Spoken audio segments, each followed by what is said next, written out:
Marshall Peak, Kabanata 5653. Kondisyon. Dahil dito, mas naging determinado si Yang Kai na patayin siya. Kung may pagkakataon, tiyak na buburahin niya ang natatanging Black Ink Clan na ito sa lalong madaling panahon. Ang taong ito, bukod sa kanyang hitsura ay isang miyembro ng Black Ink Clan, ang kanyang puso ay hindi naiiba sa isang lahi ng tao. Hindi man lang siya nagdalawang isip o namulan ng magsalita. Sa pangkalahatan, ang gayong mga tao ay mahirap pakitunguhan. Ngayong patay na si Diwo, 8 sa Territory Lords na pumunta sa Ancestral Land ay pinatay din ni Sir. Sa katunayan, ang aking Black Ink Clan ay dumanas ng matinding pagkatalo. Napabuntong hininga si Mona Ye. Agad na nagpakita si Yang Kai ng malungkot na ekspresyon. Ang mapatay ko si Diwo at ang 8 Territory Lords na iyon ay kakayahan ko rin. Hindi kaya kung gusto nila akong patayin, kailangan kong pahabain ang leeg ko sa kanila. Hinding-hindi. Iwinagayway ni Mona Ye ang kanyang kamay. Gusto ko lang sabihin na ang kanilang pagkamatay ay hindi nararapat na kawan, sana'y ang kanilang pagkamatay ay makapagpatahimik sa galit ni Sir, at ang usaping ito ay magtatapos dito. Ano sa tingin ni Sir? Ano sa tingin mo? Ang malungkot na tingin sa mukha ni Yang Kai ay naging mas halata. Kung gusto mo lang akong kausapin tungkol dito, hindi na kailangang mag-aksaya ng mga salita. Babalik ako sa 3,000 mundo ngayon at papatayin ang 100 o higit pang Territory Lords. Mabuti naman. Mapait na ngumiti si Mona Ye at sinabing, kung ako iyon, hindi ko rin hahayaang maging madali ang bagay na ito.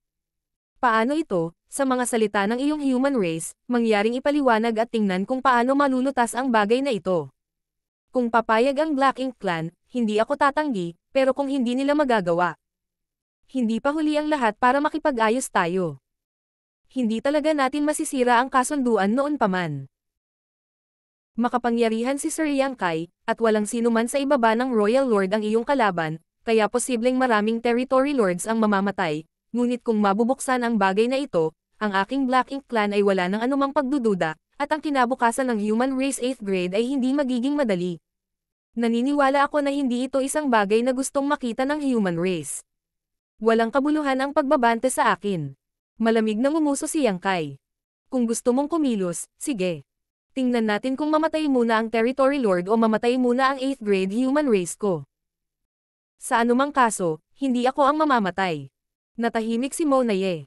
Sa katunayan, sa mga pamamaraan ni Yang Kai, kahit anong uri ng mahusay na labanan ang malapit ng sumabog, ang pagkakataong may mangyari sa kanya ay napakaliit, maliban kung ang Black Ink Clan ay lumikha ng ilan pang pseudo-royal lord upang palibutan siya. Gayunpaman, sa ngayon, ang bilang ng mga innate territory lord sa Black Ink Clan ay umabot sa punto kung saan nahirapan silang lumikha ng higit pang pseudo-royal lord. Bagamat maaari ding gamitin ng promoted territory lord ang fusion technique, bawat isa sa kanila ay nagkaroon ng pagkakataon na maging isang royal lord, kaya paano magiging handa ang Black Ink Clan na gawin ito? Sir Yang Kai, mangyaring isagawa ang iyong kahilingan. Sumuko si Mona Ye sa pagsisikap na hikayatin si Yang Kai gamit ang mga salita. Sa pagkakataong ito, imposible para sa Black Ink Clan na hindi magbayad ng presyo. May plano na si Yang Kai, kaya mahinahon niyang sinabi. Bawat hinaing ay may kagagawan nito, bawat utang ay may utang. Si Diwo at ang 8 territory lords na kumubkob sa akin noong araw na iyon ay hindi lamang ang tumakas. Nasaan na ang iba pang 12 territory lords?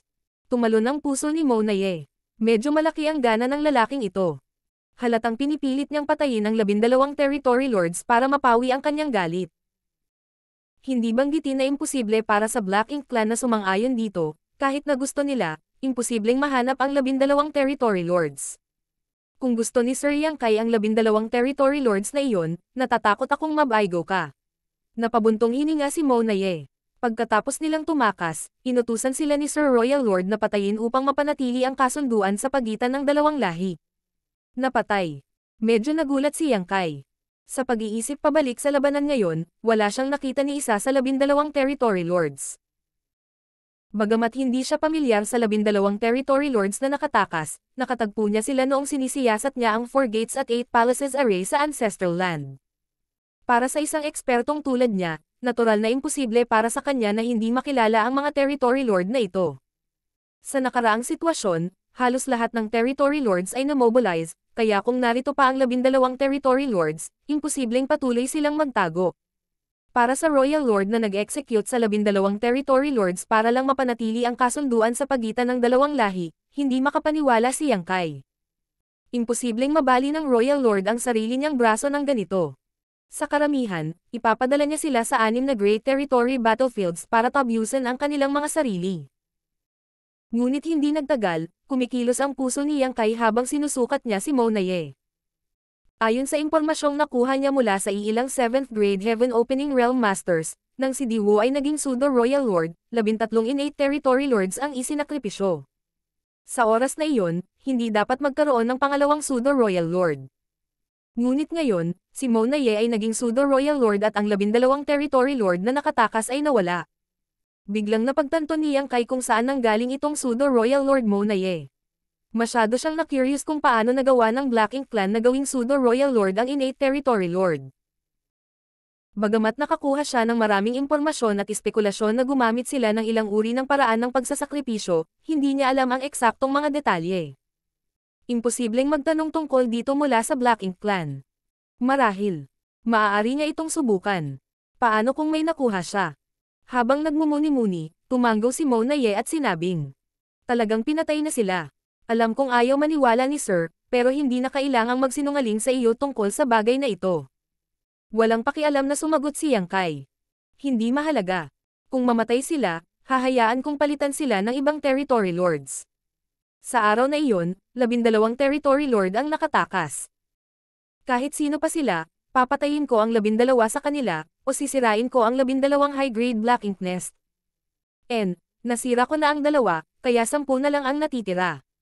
Sino ang nagsabi na sa bawat hinaing ay mayroong may utang?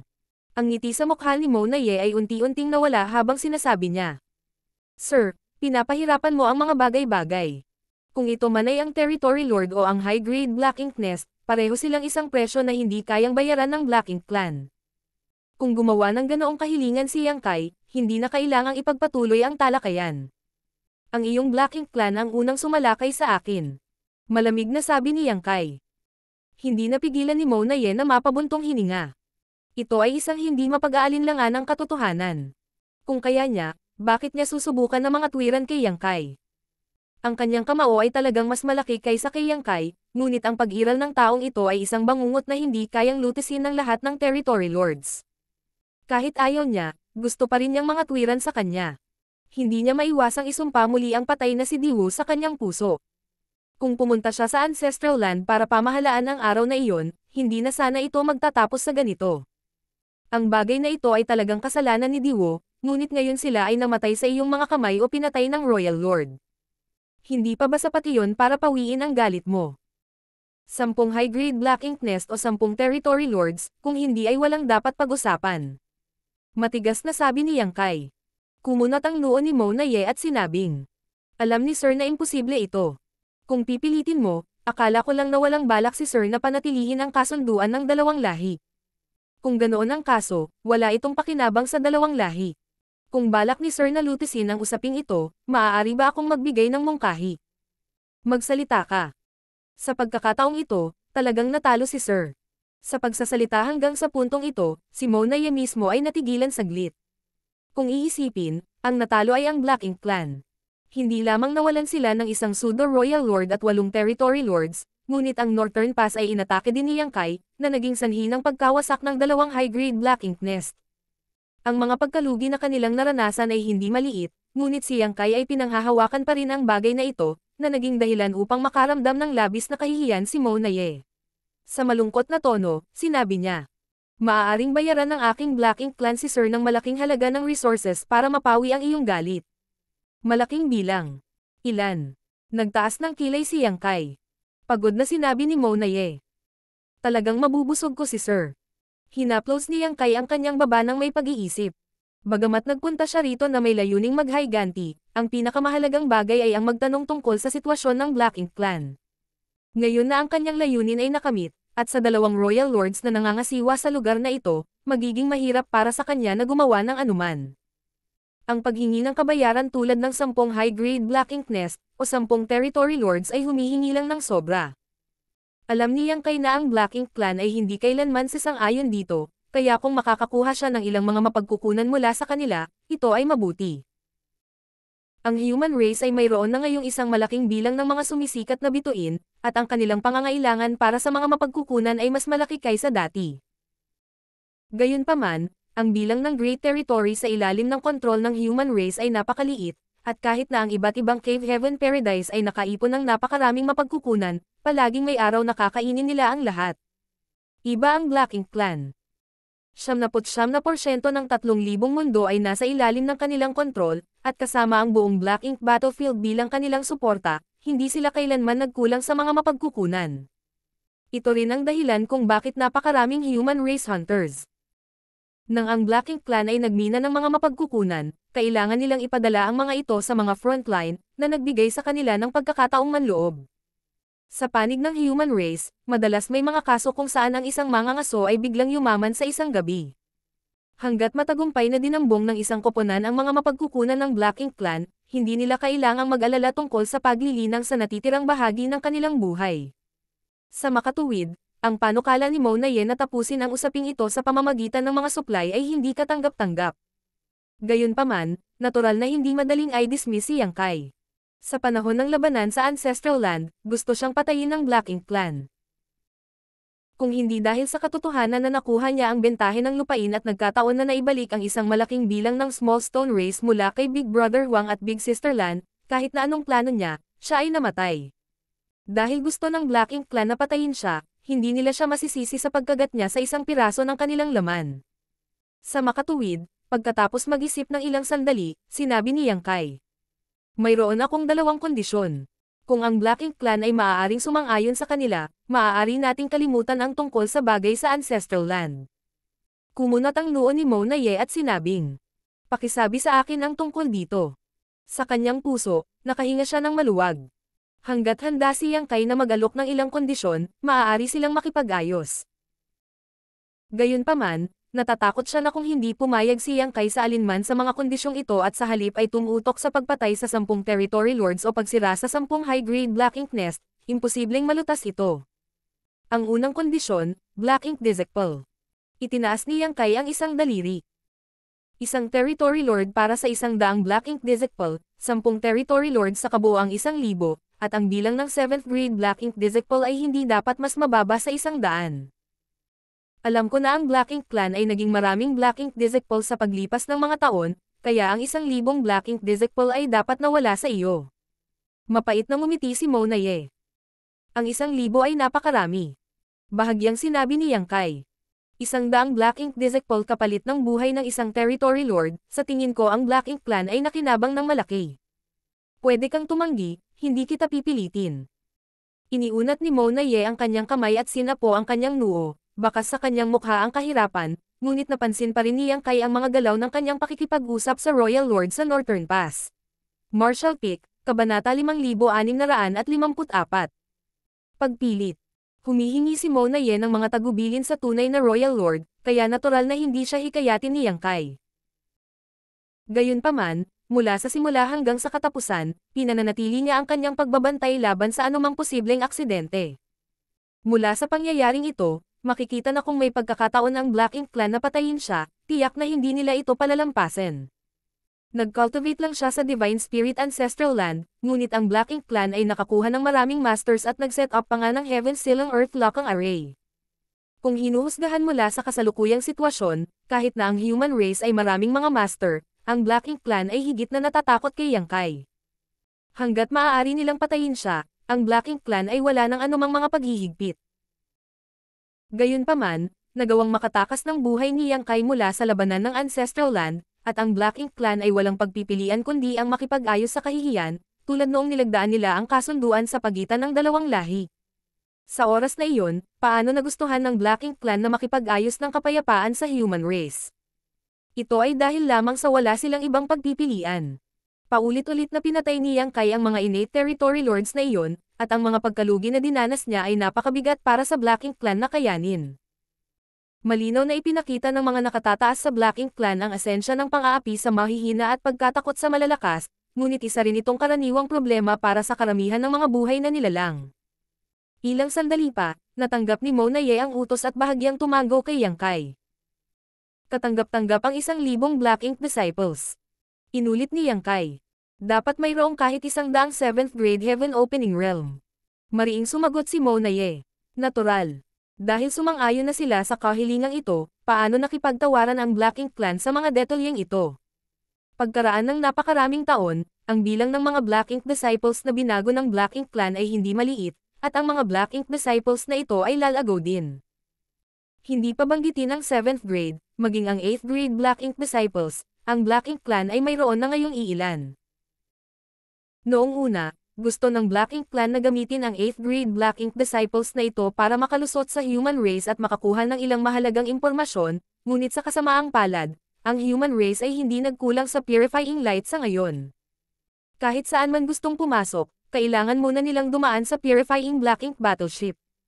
Sa ilalim ng purifying light, walang Black Ink Disciple ang maaaring magtago, kaya ang mga 8th grade Black Ink Disciples na iyon ay walang lugar na magagamit maliban kung sila ay ginagamit upang makipaglaban sa mga master ng human race sa larangan ng digmaan.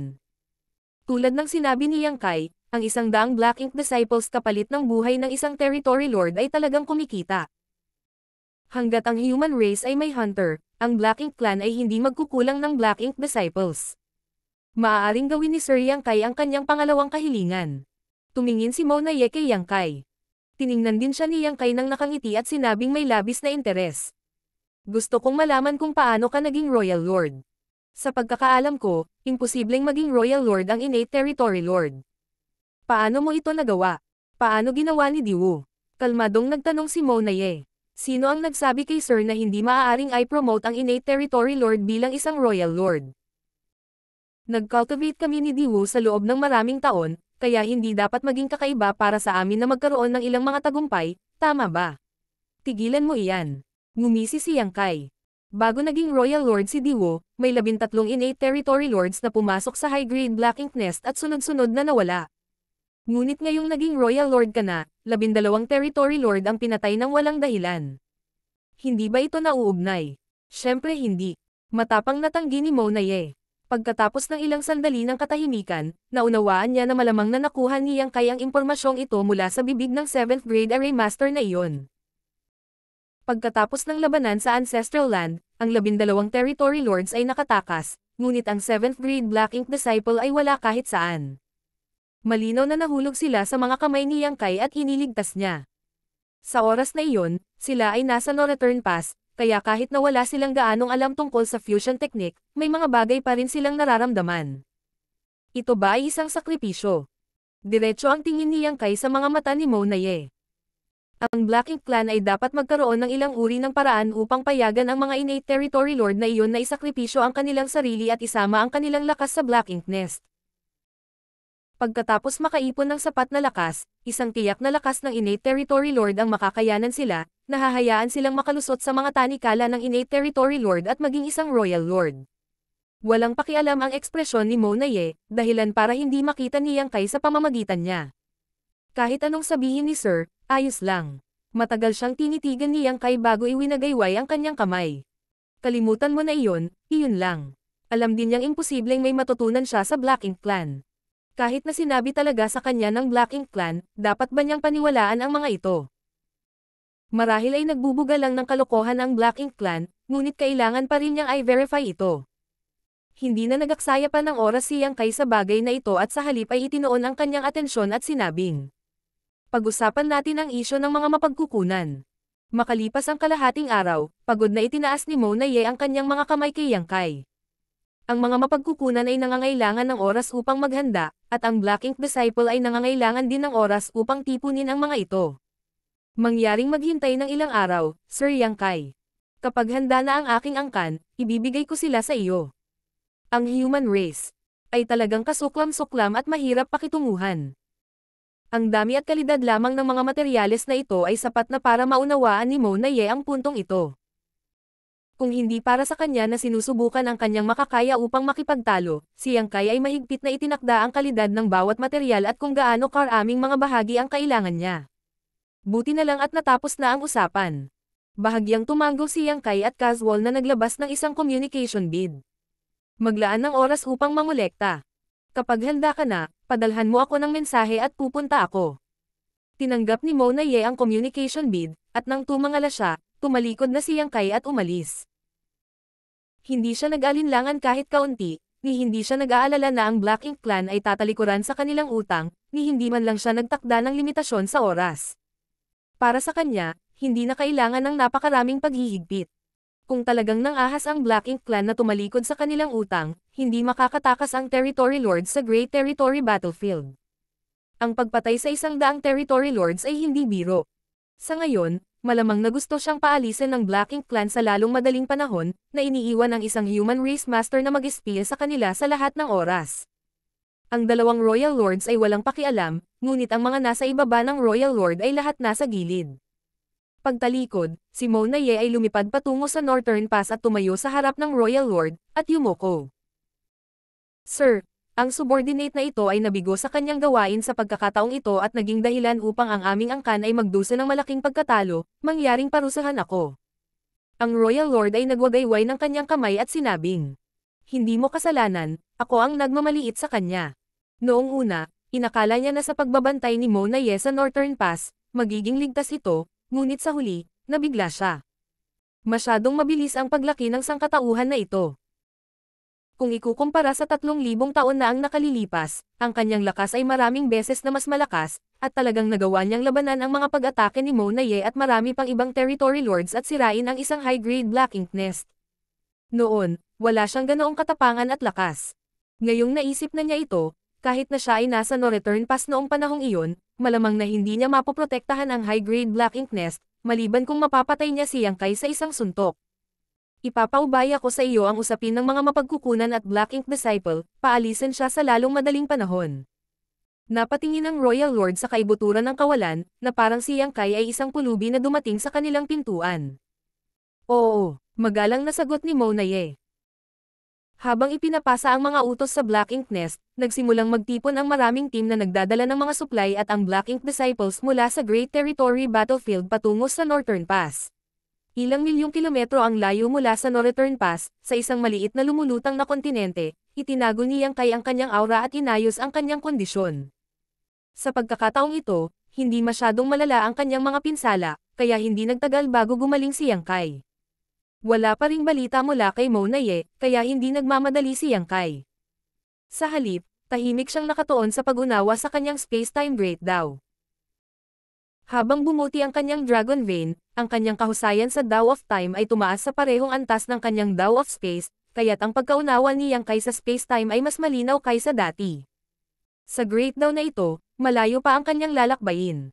Sa pinakakaunti, sa mga tuntunin ng kanyang sariling pag-unawa sa Great Dao, maging ito man ay ang Dao of Time o ang Dao of Space, naroon pa rin ang pinakamataas na antas na hindi pa niya naaabot.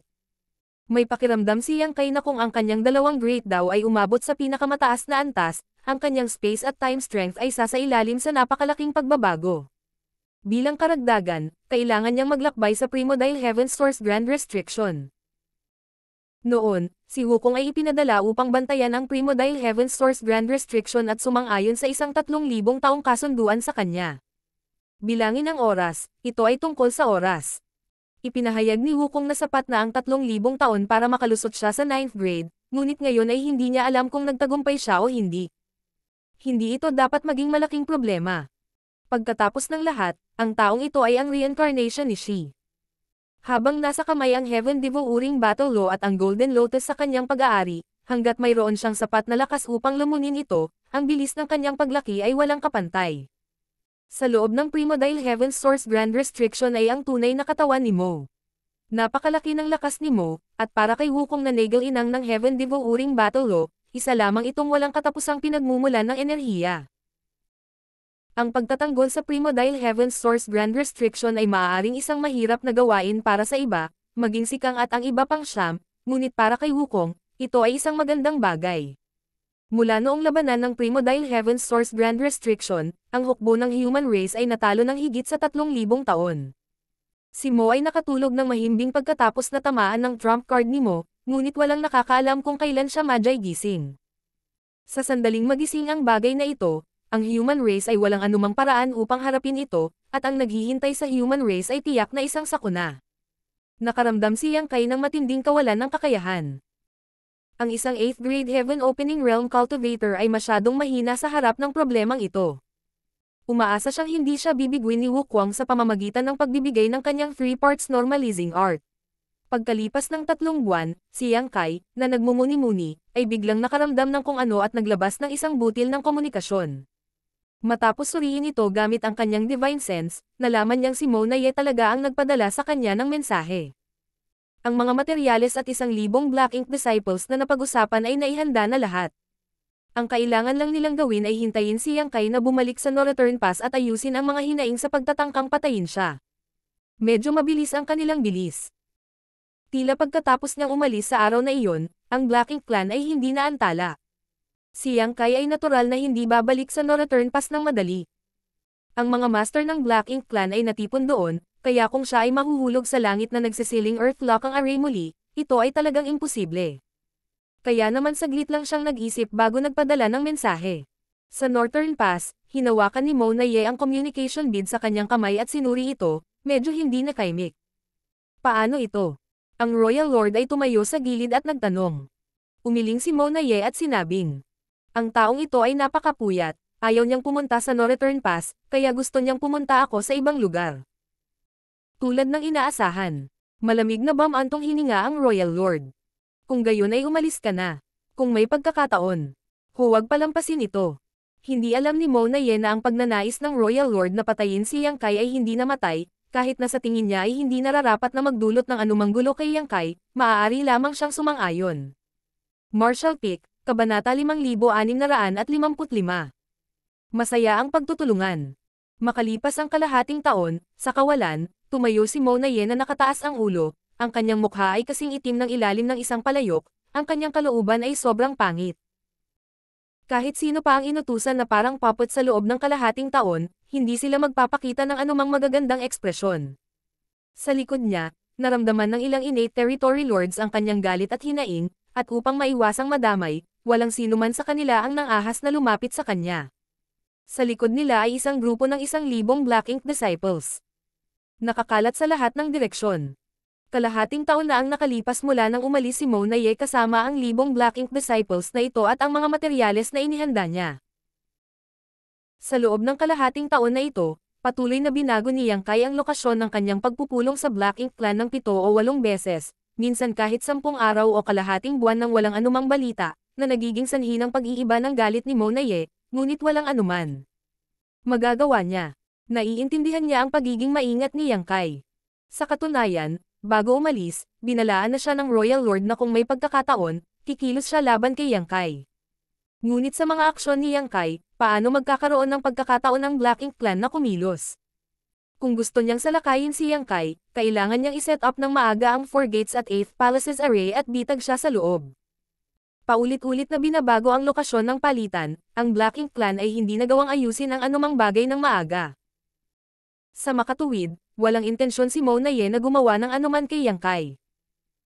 Sa kasalukuyang sitwasyong ito, parang ang Black Ink Clan ay nag-aalok kay Yang Kai ng ilang uri ng pabuya, ngunit ang taong ito ay kumikilos pa rin na parang gusto niyang tumanggi, na naging sanhi ng pagtatampo ni Mona Ye. Sa kanyang puso, lihim niyang napagpasyahan na kung mangangahas si Yang Kai na baguhin muli ang lokasyon, ibabalik niya ang Black Ink Disciples at mga materyales sa No Return Pass. Sa kabutihang palad, sa pagkakataong ito ay hindi na niya kailangang maghintay ng matagal bago lumitaw ang isang ripple sa kawalan at ang figure ni Yang Kai ay lumitaw na parang multo, na parabang siya ay lumabas mula sa ripple. Bago ito, wala sa mga innate territory lords o Mona Ye ang nakakaramdam ng aura ni Yang Kai. Ang space ability lang na ito ay sapat na para medyo walang magawa ang mga master ng Black Ink Clan. Paumanhin kung pinaghintay kita.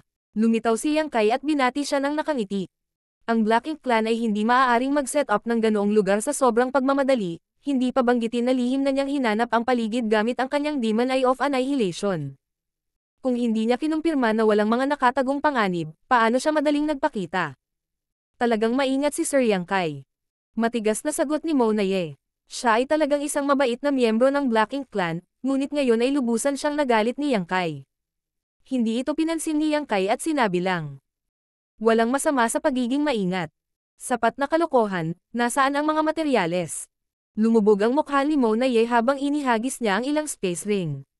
Ginamit ni Yang Kai ang kanyang lakas para tanggapin ang mga ito at tiningnan muna kung may mga nakatagong bitag. Matapos makumpirma na walang mga problema, ginamit niya ang kanyang divine sense para mag-imbestiga. Ang bawat space ring ay napuno ng iba't ibang kalidad at katangian, at ang dami ng mga mapagkukunan sa bawat space ring ay sapat para sa isang nangungunang second-class sect na magmana sa loob ng 1,000 taon.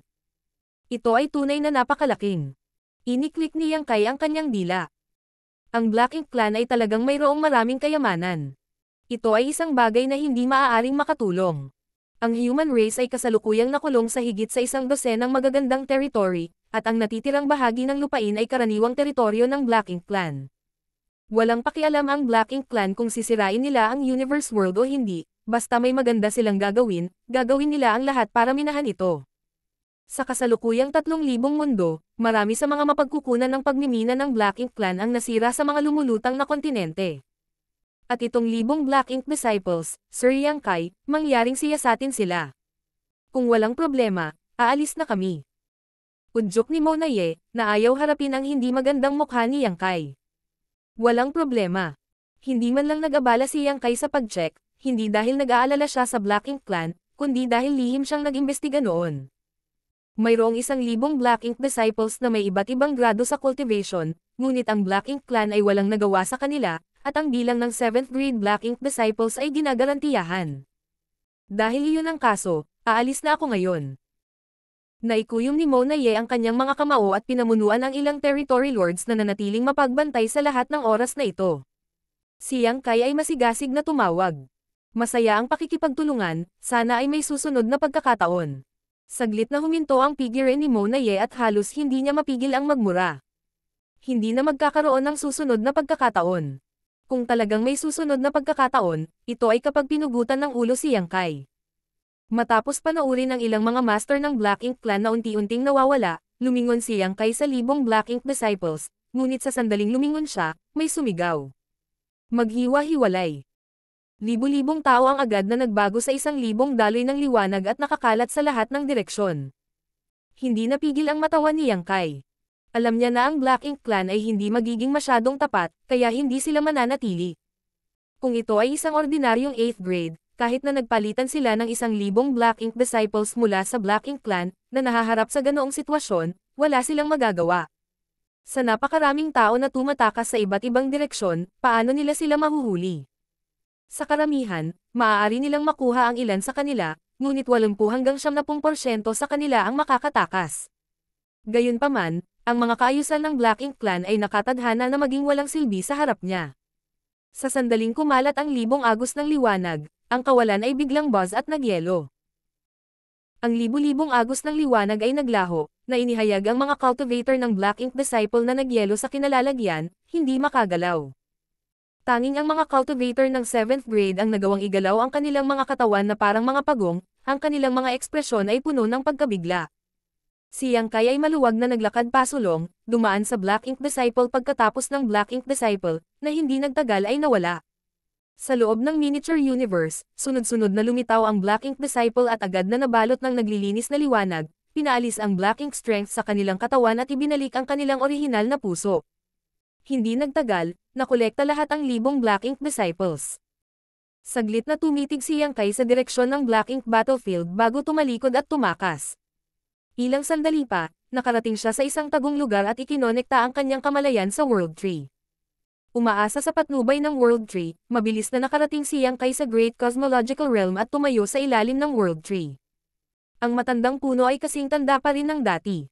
Ang World Fruit sa puno ay karaniwang ang katumbas na World Fruits ng Universe Worlds na pinino at iniligtas ni Yang Kai. Bilang karagdagan, mayroon ding mga World Fruit na naaayon sa Universe Worlds sa High Heaven Territory at ang New Great Territory. Tulad ng para sa iba pang mga World Fruits, lahat sila ay nahulog. Maging ang ilan sa mga sanga ng matandang puno ay natatakpan ng itim na chi. Salamat, Old Tree. Yumoko si Yang Kai. Hindi ipinakita ng Old Tree ang kanyang mukha, bahagyang umindayog. Pagkatapos ay tinukoy ni Yang Kai ang World Fruit na tumutugma sa Star Boundary at bumulusok dito. Mabilis na lumawak ang World Fruit sa kanyang harapan at isang pamilyar na aura ang sumugod sa kanya.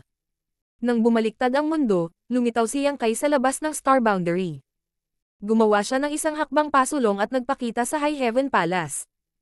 Kaagad, isang pamilyar na divine sense ang dumaan at agad na umatras.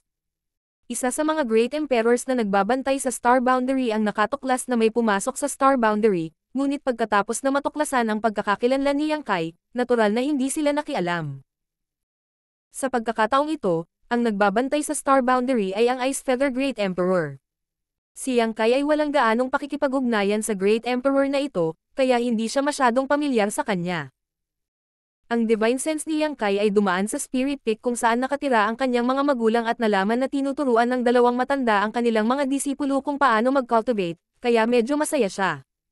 Sa katunayan, nang salakayin ng Black Ink Clan ang 3,000 mundo, walang sinuman ang nananatiling walang kinalaman. Ang dalawang matanda ay matagal nang handang pumunta sa larangan ng digmaan upang labanan ang Black Ink Clan, ngunit anuman ang mangyari, tumanggi ang High Heaven Palace na palayain sila. Napabuntong hininga na lamang ang dalawang matanda at ginawa ang kanilang makakaya, tulad ng pagtuturo sa kanilang mga alagad kung paano magtanim. Walang nagsabi tungkol dito. Ang mga nagawa ni Yang Kai ay kahanga-hanga, at kung hindi dahil sa kanya, ang human race ay wala kung nasaan sila ngayon. Higit pa rito, todo-todo ang pakikipag-away ng kanyang mga asawa, at maging ang kanyang ampon na anak na lalaki at nakababatang kapatid na babae ay hindi na-enjoy ang anumang espesyal na pribilehiyo. Ang kanyang mga magulang ay hindi masyadong malakas, kaya kung talagang pupunta sila sa larangan ng digmaan, malaki ang posibilidad na makatagpo sila ng isang uri ng hindi inaasahang aksidente. Paano nila ito ipapaliwanag kay Yang Kai noon? Silang dalawa ang nagbabantay sa Star Boundary, kaya sinong maglalakas loob na magsalita? Sino ang maglalakas loob na magsabi ng mga irresponsibleng pananalita?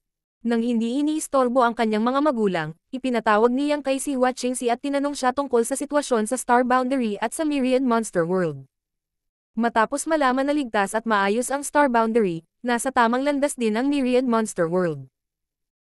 Ang kakayahan ng World Tree Clone na pinuhin ang World Force ay nagsimulang umunlad sa direksyon ng Star Boundary, at marami sa mga sumisikat na bituin sa Myriad Monster World ay direktang sumulong sa 6th Grade Heaven Opening Realm. Mayroon ding Monster King na kinilala ng World Breakdown ng Myriad Monster World at pinangalan ng Thunder Shadow Great Emperor. Iniwan niya ang Myriad Monster World kasama ang isang eksperto sa sangkatauhan na pamilyar sa kanya at pumasok sa larangan ng digmaan.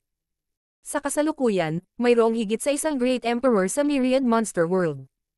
Bilang karagdagan sa Monster Race Great Emperor na orihinal na pinangalan ng Thunder Shadow, mayroong isa pang Monster Race at 2 Human Race Masters na nakakuha ng titulong Great Emperor. Sa ngayon, bakante pa rin ang mga posisyon ng Myriad Monster World Great Emperor. Maging ito ay ang Monster Race o ang Human Race, lahat sila ay nagnanais na makilala ng World Breakdown ng Myriad Monster World at mapagkalooban ng isang titulo. Ito ay hindi lamang isang bagay ng karangalan, ngunit pagkatapos na maging isang Great Emperor, ang bilis ng paglilinang ng isang tao sa Myriad Monster World ay magiging maraming beses na mas mabilis kaysa sa iba, na magbibigay daan sa kanila na umakyat sa mas mataas na grado ng mas maaga. Sa panig ng human race, kahit ang mga ordinaryong sundalo ay ramdam ang pressure ng paparating na bagyo.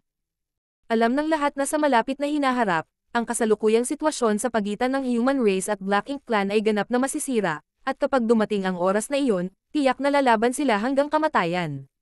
Sa oras na iyon, mas lumalakas ang isa, mas malakas ang kanilang kakayahang protektahan ang kanilang sarili. Sa pangkalahatan, kahit na ang lahi ng tao ay kasalukuyang nasa ilalim ng matinding presyon, ang hinaharap ay nangangako pa rin. Nagpadala ba sina Xiaoer at Zue ng anumang balita? Casual na tanong ni Yang Kai. Kinagat ni Hua Qingxi ang kanyang mga labi at sinabing. Minsan nagpadala ng mensahe si Young Master Yang Xiao na nagsasabi na ang Palace Master ay nagdulot sa kanila ng malaking problema. Sa ngayon, sila ang pinagtutuunan ng pansin ng mga Black Ink Clan Master, kaya hanggat nalantad ang kanilang kinaroroonan, tiyak na mapapalibutan at aatakehin sila. Pagkatapos lamang ng maraming paghihirap ay naitaboy nila ang kanilang mga kaaway. Hindi napigilan ni Yang Kai na matawa. Mukhang nakaka-excite ang buhay nila, gamaan ang loob ko. Marahil ito ay salamat sa huling aral na itinuro ni Yang Kai sa kanyang 3 disipulo sa Asher Sun Territory. Bagamat wala sina Yang Xiao at Yang Zhu sa oras na iyon, hindi parang ang Black Ink Clan ay walang mapagkukunan ng impormasyon. Hanggat makakahanap sila ng Black Ink Disciple para magtanong tungkol sa relasyon ni Yang Xiao, Yang Zhu at Yang Kai, natural na malalaman nila ang tungkol dito. Tungkol sa kanilang kaligtasan, hindi masyadong nag-alala si Yang Kai. Ang mga maliliit na lalaki ay nakarating na sa 8th Grade Heaven Opening Realm, kaya hanggat sila ay nagtutulungan at lumaban ng sama-sama, kahit na malakas ang Black Ink Clan, wala silang magagawa sa kanila. Marshall Pick, Kabanata 5656. Espekulasyon ni Mijinglan. Hindi nagtagal si Yang Kai sa Star Boundary. Matapos makipag-usap ng ilang sandali kay Hua Qingxi, pinakawalan niya ang isang grupo ng mga disipulo mula sa Void World na naghihintay na ma-promote sa Heaven Opening Realm at ibinigay sila sa kanya. Matapos bigyan sila ng ilang simpleng tagubilin, umalis siya ng walang tigil. Matapos dumaan sa Territory Gate, nakarating siya sa kalapit na teritoryo, na may numero lamang at walang pangalan. Sa Universe Chart, mayroon lamang isang Great Territory na may numero, ngunit ito ay isang napakababang antas ng teritoryo. Walang anumang disenteng puwersa dito, at marahil ay wala kahit na maraming Universe World. Sa pangkalahatan, ang gayong Great Territory ay bihirang bisitahin ng sangkatauhan at nahiwalay sa langit. Dati, ganito ang High Heaven Territory. Sa buong High Heaven Territory, mayroon lamang dalawang Universe World, ang isa ay ang Star Boundary at ang isa ay ang Demon Realm. Ang pinakamalakas na powerhouse sa mga Universe World na ito ay mga Great Emperor at Demon Saints lamang, hindi man lang makalusot sa Heaven Opening Realm, hindi makawala mula sa mga tanikala ng Universe World at maglakbay sa mundo, kaya natural na hindi nila makita ang labas ng mundo. Gayunpaman, pagkatapos ng pagtaas ng Star Boundary, ang High Heaven Territory ay pinangalanan pagkatapos ng High Heaven Palace. Ang kalapit na Great Territory ay hindi masyadong mapalad. Ngayon, ito ang kasalukuyang Great Territory kung saan matatagpuan ang Head Office Division ng Human Race. Bagamat hindi ito sikat noon at maaari pang ang ituring na isang tiwangwang at walang nakatirang Great Territory, ito ngayon ay lubhang mahalaga sa human race. Hindi lang dahil isa itong Great Territory na direktang humahantong sa Star Boundary, kundi dahil konektado ito sa higit sa 10 human race Great Territory battlefields. Tulad ng kung paano ang Spatial Territory ay ang huling hadlang sa pagitan ng 3,000 mundo, ang teritoryong ito rin ang huling hadlang para sa human race. Kapag may kakayahan na ang Black Ink Clan na makapasok sa teritoryong ito, makapasok na sila sa likurang kampo ng human race. Sa oras na iyon, walang magagawa ang human race kundi ipagtanggol ang High Heaven Territory at ang bagong Great Territory. Dahil ang lugar na ito ay kung saan matatagpuan ang Head Office Division, ang teritoryong ito ay lubhang masigla. Kahit saang larangan ng digmaan nagmula ang mga sundalo, lahat sila ay ililipat sa teritoryong ito upang magpahinga at muling ayusin ang kanilang mga sarili. Ang mahusay na hukbo mula sa likuran ay dadaan din dito at ipapadala ng Head Office Division upang lumahok sa Great Territory Battlefield. Kung titingnan mula sa malayo, mayroong kasing daming mga sundalo ng human race bilang isang paaralan ng mga carp na tumatawid sa isang ilog, at ang kanilang mga figure ay kasing ganda ng mga bituin. Bahagyang binawi ni Yang Kai ang kanyang aura at sinundan ang mga tao sa lumulutang na kontinente kung saan matatagpuan ang Head Office Division. Hindi na niya kailangang i-announce ang pagdating niya at diretsyong nakarating sa isang malaking bulwagan. Sa loob ng main hall, nakaturo pa rin si Mijinglan sa Void Chart kasama ang kanyang feathered fan. Ang ilang 7th grade Heaven Opening Realm na namamahala sa pagpapadala ng mga mensahe sa tabi niya ay hindi napigil ang tumago at tandaan ito. Tumingin si Yang Kai at nalaman na ito ang Void Chart ng Twin Poles Territory. Nang maramdaman ang pagdating ni Yang Kai, itinaas ni Mijinglan ang kanyang ulo at sinenyasan siyang maghintay sandali. Hindi tumayo si Yang Kai sa seremonya at nakahanap ng lugar na mauupuan, nagbuhos ng tsaa para sa kanyang sarili. Matapos abalahin ang sarili sa loob ng kalahating oras, sa wakas ay ibinasura ni Mijinglan ang ilang 7th grade Heaven Opening Realm at tumayo sandali bago hinimas ang kanyang noo at naglakad papunta kay Yang Kai para maupo, tinulak ang tasa ng tsaa sa kanyang harapan. Kinuha ni Yang Kai ang teapot at nagbuhos ng isang tasa para sa kanya. Ininom lahat ni Mijinglan sa isang lagok at nagpakawalan ng mahabang buntong hininga. Nagtanong si Yang Kai, masama ba ang sitwasyon sa Twin Poles Territory? Tumango si Mijinglan at sinabing, ang Black Ink Clan ay nagpapataas ng intensity ng OpenSiba ng Twin Poles Territory. Ngayong nagsilang na sila ng maraming promoted territory lords, ang pressure sa side ng human race ay medyo matindi. Paglingon kay Yang Kai, ngumiti siya at sinabing, bakit hindi ka mag-trip? Hindi maaari. Kinawayan ni Yang Kai ang kanyang kamay. Kakabalik ko lang mula sa Northern Pass. Kung pupunta ako ngayon sa Twin Poles Territory, hindi ko ba susuwayin ang pangako ko? Anong nangyari? Naging seryoso ang ekspresyon ni Mijinglan. Maikling ipinaliwanag ni Yang Kai kung ano ang nangyari sa Northern Pass at pagkatapos ay kinuha ang mga materyales na nakolekta niya mula sa Black Ink Clan at ibinigay ang mga ito kay Mijinglan. Kinuha ito ni Mi Jinglen at pinagmasdan saglit bago bamulong. Ang Black Ink Clan ay talagang mapagbigay sa iyo. Sa kanyang puso, alam niya na ito ay isang reputasyon na nakuha niya sa pamamagitan ng pagpatay. Kung gusto niyang pumili ang Black Ink Clan sa pagitan ng buhay ng Territory Lord at ng kanilang resources, tiyak na pipiliin nila ang huli. Ang mga bagay tulad ng mga mapagkukunan ay maaari pa ring mamina pagkatapos maibigay, ngunit ang Territory Lord ay isang mahalagang kayamanan. Kung talagang gustong patayin sila ni Yang Kai, hindi ito magandang bagay. Kung siya, si Mi Jinglan, ang hihingi ng napakataas na presyo mula sa Black Ink Clan, tiyak na siya ay napatay ng Royal Lord. Paano siya magkakaroon ng ganoong ani? Bagamat mas matagal siyang na-promote sa 8th grade kaysa kay Yang Kai, kailangan niyang aminin na sa usapin ng lakas, hindi siya katapat ni Yang Kai. Ito ay isang magandang bagay. Nahijitin ng hinaharap ang nakaraan, na nagbibigay ng pag-asa sa sangkatauhan. Ilang araw ang nakalipas, may balita na marami sa Black Ink Nest na nakakalat sa buong Great Territory ay gumuho ng walang dahilan, kaya nahulaan ko na ikaw ang pumunta sa No Return Pass para pukawin ang gulo. Ngayong naiisip ko na, parang iyon ang nangyari. Nagkaroon ng precedent para dito. Noong huling beses na nagdulot ng kaguluhan si Yang Kai, nasira niya ang 6 na high-grade Black Ink Nests, na naging sanhi ng Black Ink Clan na agad na mawala ang maraming mid-grade at low-grade Black Ink Nests na nilikha ng high-grade Black Ink Nests. Sa oras na iyon, hindi alam ng human race kung ano ang nangyari, ngunit kalaunan ay nalaman nilang si Yang Kai pala ang gumawa. Dahil dito, nahulaan ni Mi Jinglen kung ano ang susunod na mangyayari. Ang ilang 7th grade Heaven Opening Realm na bumalik mula sa Ancestral Land ay ipinaliwanag na ang sitwasyon doon ng detalyado, at ang hukbo ng Small Stone Race ay naibalik din ng ligtas. Mataimtim na sinabi ni Mi Jinglen. Junior brother, may paraan ba talaga ang Black Ink Clan para i-promote ang innate Territory Lord? Nang marinig nila ang balitang ito noong araw na iyon, marami sa mga masters ng 8th grade mula sa Head Office Division ang nagulat at agad na nagpasya na silyuhan ang balita upang hindi magambala ang moral ng kanilang mga tropa. Sa lahat ng mga taon na ito, palaging gustong tanungin ni Mi Jinglen si Yang Kai tungkol sa bagay na ito, ngunit sa kasamaang palad, si Yang Kai ay palaging mailap at makikita lang niya siya kung siya mismo ang hahanapin niya. Kung gusto siyang hanapin ni Mi Jinglen, magiging kasing hirap ng pag-akyat sa langit. Uminom si Yang Kai ng isa pang tasa ng tsaa at tumango. Sa katunayan, ito ay kung paano ipinanganak ang pseudo-royal lord na si Diwu mula sa Ancestral Land. Sa kasamaang palad, siya ay masyadong pabaya at pinatay ko. Pseudo-royal lord. Nagtaas ng kilay si Mi Jinglen. Hindi alam ni senior brother, kahit na ang Black Ink Clan ay may kakayahang i-promote ang innate territory lord sa isang royal lord, ang ganoong royal lord ay may kapangyarihan at impluensya ng isang royal lord, ngunit hindi nila maipakita ang kanilang buong lakas.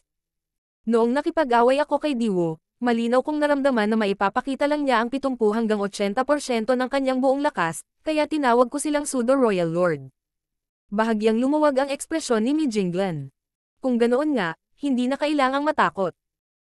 Ang isang pseudo-royal lord na maaari lamang gumamit ng 70 hanggang 80% ng kanyang lakas ay hindi gaanong banta sa isang 8th grade human race master kaysa sa isang tunay na royal lord. Marahil kailangan lang niya ng ilang 8th grade human race masters para magsanib puwersa para labanan siya. Gayunpaman, noong pumunta ako sa No Return Pass, mayroon na ngayong isa pang pseudo-royal lord. Naningkit ang mga mata ni Mi Jinglen. Sino? Senior brother, naaalala mo pa ba ang tinawag na innate territory lord Mo Na Ye? Siya yun. Paanong hindi makikilala ni Mi Jinglen si Mo Na Ye? Isa ito sa iilang innate territory lords na binigyang pansin ng human race. Ang taong ito ay higit na matalino kaysa sa iba pang mga territory lords. Noong siya ang namamahala sa Asher Sun Territory, paulit-ulit siyang nag-set up ng mga bitag at naging sanhi ng pagkatalo ng human race. Para itong Mo Na Ye na maging pseudo-royal lord, talagang hindi ito magandang bagay para sa human race. Pagkatapos mag-isip-isip sandali, nagpasya si Mi Jinglen na huwag masyadong isipin ang tungkol dito. Ngayong naging pseudo-royal lord na si Mo Na Ye, wala nang saysay na pag-isipan ito ng labis. Kung talagang nagkita sila, kailangan nilang harapin kung ano man ang dumating sa kanila. Nagtanong si Mi Jinglen. Junior brother, alam mo ba kung paano lumikha ang Black Ink Clan ng pseudo-royal lord? Umiling si Yang Kai. Nang pumunta ako sa No Return Pass, na si Mo Na Ye ay isa ng pseudo-royal lord, ngunit ang resulta ay dapat nakatulad ng impormasyong natanggap ko mula sa ilang 7th grade Heaven Opening Realm noong sila ay sa Northern Pass. Kahit na ang Black Ink Clan ay may mga pamamaraan upang lumikha ng isang pseudo-royal lord, kailangan nilang magbayad ng malaking halaga at magsakripisyo ng malaking bilang ng innate territory lords bilang mga sakripisyo. Nang si Diwo ay naging pseudo-royal lord, 13 innate territory lord ang isinakripisyo, habang si Mona Ye ay nagsakripisyo ng hindi bababa sa 12. Gayunpaman, si Mi Jinglan ay tila biglang may naisip at marahang ipinalakpak ang kanyang mga kamay.